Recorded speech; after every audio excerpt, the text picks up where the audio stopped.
If you're working hard and you're not seeing six-figure results, this is probably why. You didn't build your Etsy shop just so you can make some sales here and there. You're on a mission to build a $100,000 brand that you can run on your terms. So here are 6 common patterns I see within Etsy sellers that are truly keeping them stuck. Number 1, you're running ads before fixing positioning. If you don't know how to position your product, your offer in front of an ideal consumer, it doesn't matter how much money you throw at it. Etsy will gladly spend your ad budget, even though most of the time they don't because you're not well positioned, and it's not going to magically get you sales. It's just going to light your money on fire. Number 2, not budgeting enough money for your marketing. If you want to hit 6 figures with your business, let's just look at the benchmark that the United States Small Business Administration gives us. They say that you should be budgeting 7 to 15% of your revenue on marketing. The more you want to grow and scale the business, the more you're going to be spending on marketing. And this does not include the cost of your materials, the cost of your equipment. You're selling to very generic demographics like dog mom instead of solving for the problem. So you need to understand the consumer psychology and the psychographics of your buyer.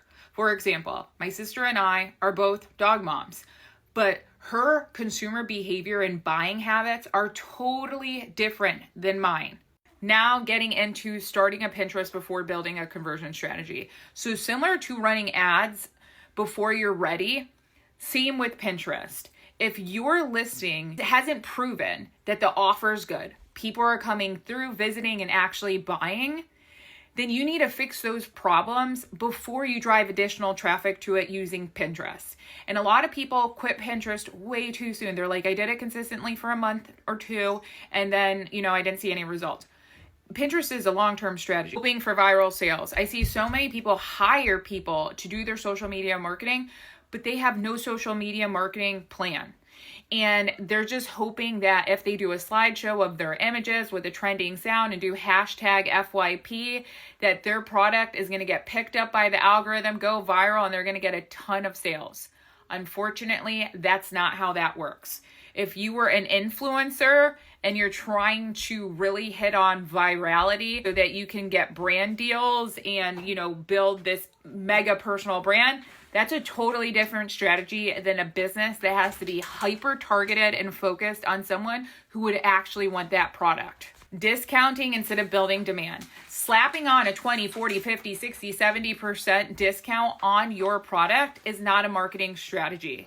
If anything, it just proves to you that you basically can't even give the product away for free and you need to go back and rework the offer.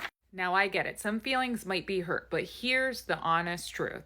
You are engaging way too much with influencer guru content that is promoting tools, tips, tricks, hacks, and also sharing what worked for them and having you convinced that it can work for you. But they have different avatars. They have different niches. They have different God-given talents than you do because you are uniquely you.